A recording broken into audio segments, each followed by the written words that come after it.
ঐ জোৰণ আহিছে। দৰা ঘৰৰ মানুহক আদৰি অনা ব্যৱস্থা কৰা। কইনাৰ বৰপিতাকে আদেশ দিলে।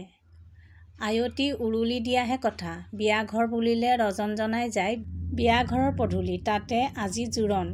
আলহী কুটুমে ভৰিছে ঘৰ। আজি যেন গাঁৱৰ ৰাইজৰ আনন্দৰ সীমা নাই। ডেকা বুঢ়াৰে ভৰিছে প্ৰমোদ চলিহাৰ একমাত্ৰ কন্যা নীলাঞ্জলাৰ বিয়াৰ জোৰণৰ বিশেষ দিনটো। কিন্তু ৰণৰ মনটো সেমেকি আছে। আমনি কৰিছে আজি তাক নীলাৰ সৈতে পাৰ কৰা শৈশৱবোৰে।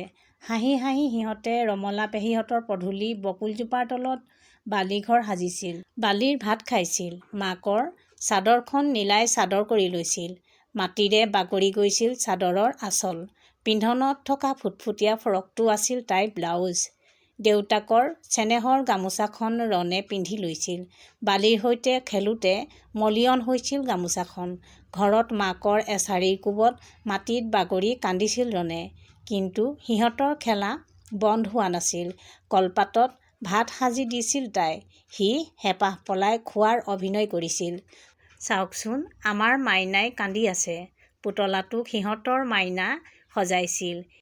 সি তাইৰ হাতৰ পৰা পুতলাটো টানি আনিছিল। নাকান্দিবা নাকান্দিবা পুতলাৰ কান্দোন বন্ধ কৰাৰ সি চেষ্টা কৰিছিল।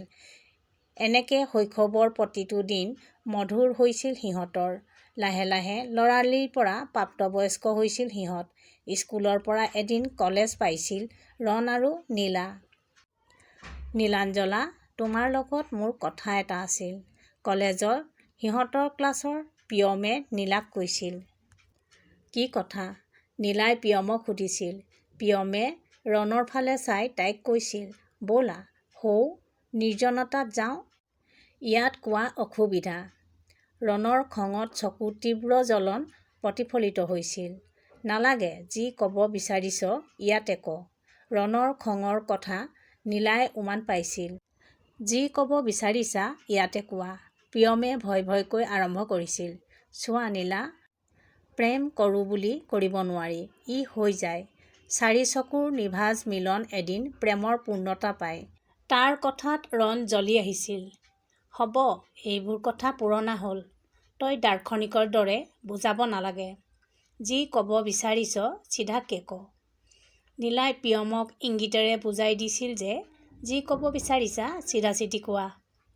মই মানে তোমাক ভাল পাই পেলাইছোঁ নীলা। প্ৰিয়মে নীলাৰ হাতখনত খামুচি ধৰি কৈছিল। তাৰ কথা শুনাৰ মাত্ৰকে ৰণৰ ধৈৰ্য হেৰাই গৈছিল। সি তাৰ ছাৰ্টত খামুচি ধৰি চিঞৰি দিছিল, ঐ তই কাৰ লগত প্ৰেম কৰাৰ সপোন দেখিছ হাঁ?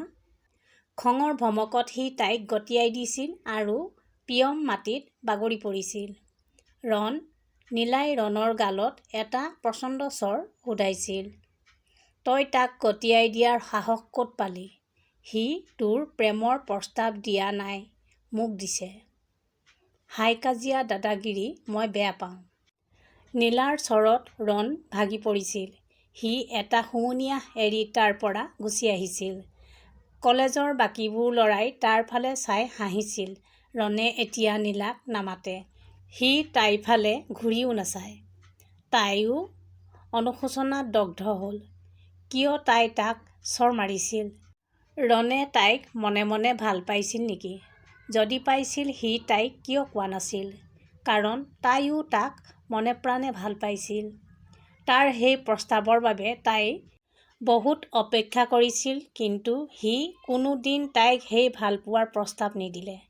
সেয়েহে সিদিনা সেই ভূক্ষেপৰ জ্বালাত তাই তাক প্ৰচণ্ড চৰ শুধাইছিল।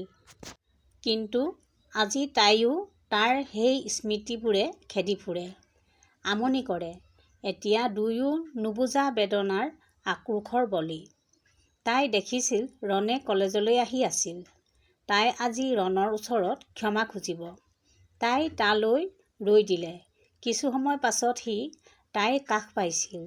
তাই দেখিছিল তাৰ মুখখন অমাৱস্যা নিশাৰ আন্ধাৰৰ দৰে হৈ আছিল। ৰণ এক মিনিট। তাইৰ মাতত সি ৰৈ দিছিল। তাই তাৰ কাষত গৈ তাৰ ওচৰত হাতজোৰ কৰি কৈছিল, ৰণ মোক ক্ষমা কৰি দিয়া না।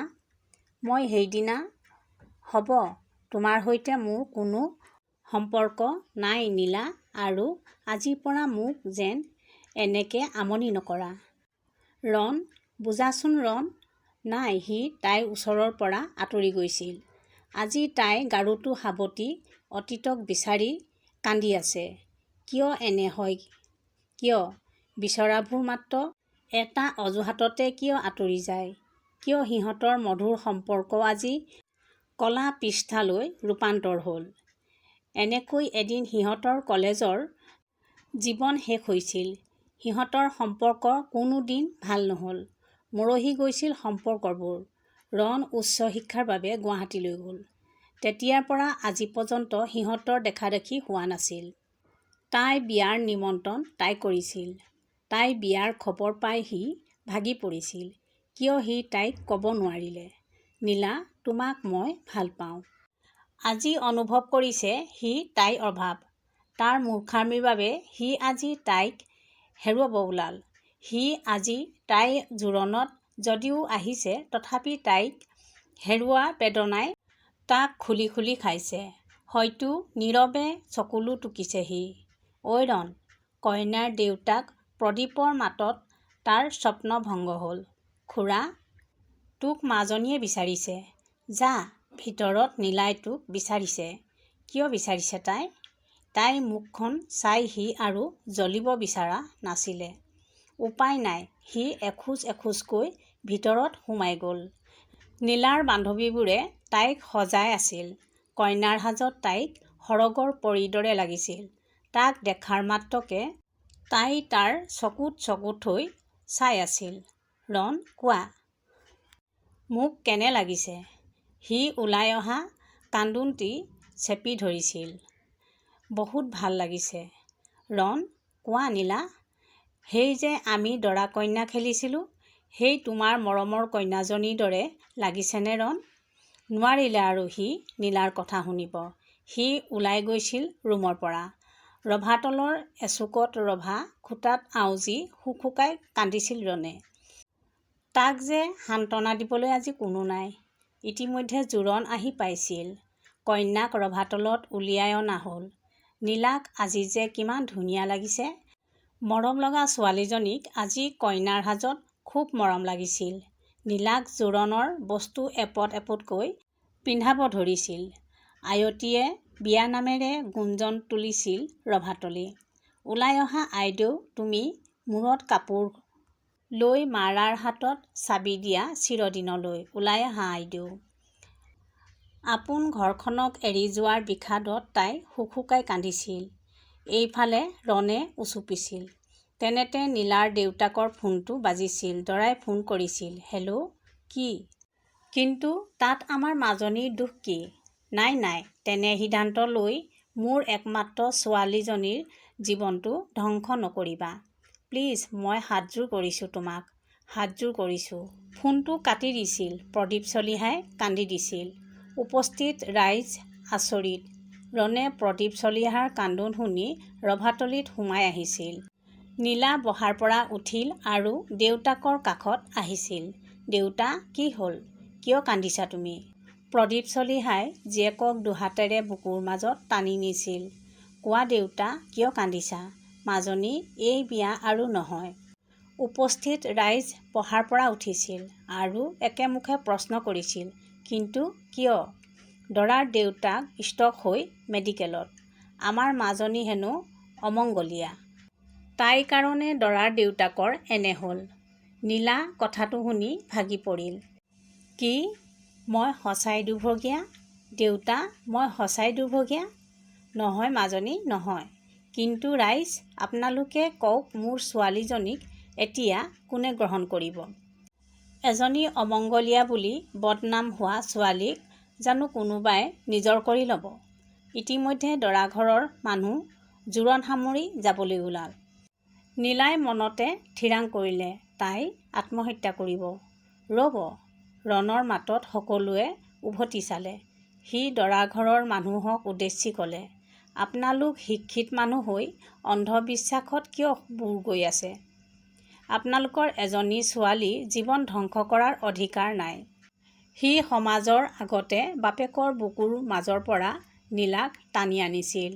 নীলা, তোমাক সেন্দুৰ পিন্ধাম মই। সকলো আচৰিত। ৰণ তুমি? প্ৰদীপে ৰণক ক'লে, অঁ খুৰা, মই নীলাক সেন্দুৰ পিন্ধাম। তাই কপালত মোৰ ৰক্তৰে সেন্দুৰ আঁকিম। তথাপি মোৰ গোপন প্ৰেম বিষাক্ত হ'ব দিব নোৱাৰোঁ। কিন্তু ৰণ, মই অমংগলীয়া। নহয় নীলা, তুমি অমংগলীয়া হ'ব নোৱাৰা। মই তোমাক ল'ৰালিৰ পৰা ভাল পাওঁ। তুমি মোক ভাল পোৱানে নীলা? তাই মূৰ জোকাৰি কৈছিল, পাওঁ। তাৰ মনটো আনন্দত নাছিলে। সি উপলব্ধি কৰিছিল, জন্ম মৃত্যু বিবাহ বিধাতাৰ লিখন। আজি বেলেগৰ হৈ নীলা তাৰ হ'ল। প্ৰদীপৰ মুখেৰে হাঁহি ওলাই আহিছিল। ৰাইজ, তেতিয়াহ'লে এই ৰভাতলিত কালি ৰণ আৰু নীলাঞ্জলাৰ বিয়া হ'ব। ৰণে নীলাক সেন্দুৰ পিন্ধাব। এতিয়া আয়তী উৰুলি এভাগ দিয়াৰহে কথা। লগে লগে উৰুলিৰে বিয়া ঘৰ উপচি পৰিছিল। নীলা আৰু ৰণৰ মুখেৰে প্ৰশান্তিৰ হাঁহি এটা ওলাই আহিছিল।